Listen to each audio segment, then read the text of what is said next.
मुझे बाईगण रे गोटे एकदम नुआ प्रकार सहज आ सुआदिया रेसिपी बनैबी। बाईगण को थरे एमती प्रस्तुत करंतु पखाला भात हो कि गरम भात हो सबुथिरे ए खाइबा पई भल लागिथाए। आकु बनिया पई भी आपन को बेसी समय लागिबनी। नमस्कार, ट्विंकल किचन को आपण मानकु स्वागत। बाईगणर यह रेसिपी पाई मैं दुईटा बड़ साइज्र बाईगण नहीं। बाईगणर क्वांटिटी आपण हिसाब रे कम बेसी करें। एबे आम बाईगण को काटिबा। प्रथमे मो बाईगणर ऊपर पट मुंड को काटिकी बाहर कर देइछि। तापरे मैं बाईगण को टिके मोटा मोटा करी काटिकी नहीं। बाईगण को काटिला परे संगे संगे पानी रे पकई देबे। एहा द्वारा बाईगण कला पड़िबनी। मैं बाईगण को पानी रे भल से धोइला परे पानी रु छाणिकी एटी गोटे बड़ बाउल नहीं जाइछि। एबे हम बाईगण को मैरिनेट करबा। सेथिपई प्रथमे मु एथिरे स्वाद अनुसार लूण देइछि। तापरे मु एथिरे 1/3 टेबल स्पून हळदी गुंड आ कलर पई काश्मीरी लंका गुंड पकाउछि।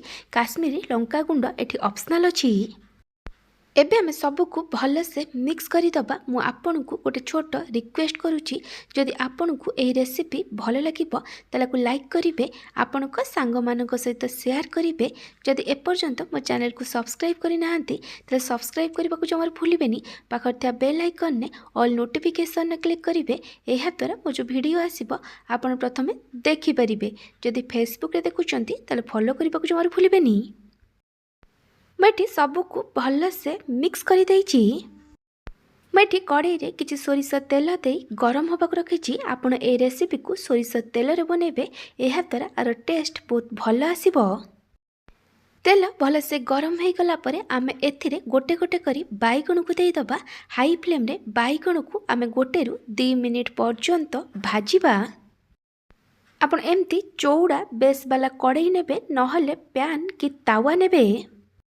गोटे रु 2 मिनिट पर आम बाईगण गुड़ा को लेउटे दबा। तापरे आम को कभर करी मीडियम फ्लेम रे 4 रु 5 मिनिट पर्यंत कुक करिबा। जेमती बाईगण भल से लाइट गोल्डन ब्राउन कलर रे फ्राए हो जिवो आ बाईगण 50 रु 60% पर्यंत सिझी जिवो।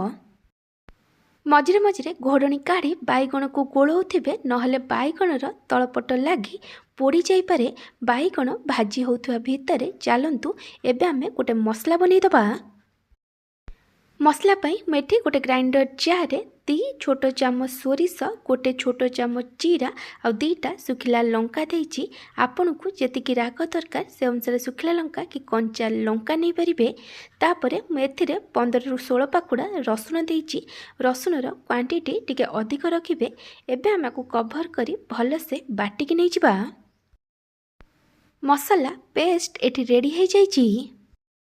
मैं 4 रु 5 मिनिट पर घोड़णी काढ़ी देइछि। देखि पारथुबे बाईगण एठी बढ़िया से खैरिया है भाजी हो जाइछि आ बाईगण 50 रु 60% पर्यंत भी सिझी जाइछि। एबे आमे एथिरे बाटिकी रखिथिबा मसला को देई दबा आ सबको भल से मिक्स करी आमे को हाफ रु 1 मिनिट पर्यंत कसिबा। जेमती सोरिष मसलार कंचा बास्ना पळैबो। आपण आकु अधिक समय कसिबेनी, नहले सोरिष मसला पिता हो जिवो। गोटे रु 2 मिनिट पर आमको कभर करी लो फ्लेम रे 4 रु 5 मिनिट पर्यंत कुक करिबा। जेमती बाईगण 80 रु 90% पर्यंत सिझी जिवो। मझिरे मझिरे घोड़णी काढ़ी बाईगण को गोलौथिबे, नहले आर तलपट लागी पोड़ी जाई पारे। 4 रु 5 मिनिट पर मैं घोड़णी काढ़ी देइछि। बाईगण एठी 90% पर्यंत सिझी जाइछि। एबे मु एथिरे चाउल गुंड देइछि। एमती भाबे छिंची छिंची 2 रु 3 छोट चामच चाउल गुंड देबे। अधिक चाउल गुंड देबेनी। चाउल गुंड दबा द्वारा भजा टिके क्रिस्पी बनिबो आ खाइबा पई भल लागिबो। एबे आमे सबको भल से मिक्स करि दबा।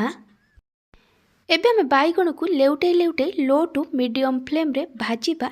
जेमती बाईगण टिके खैरिया है भाजी हो जिवो आ बाईगण भल से सिझी जिवो। बाईगण को आ कभर करिबा दरकार नहीं। आपण ए रेसिपी को जगार देखुचंती कमेंट सेक्शन में जणैबे।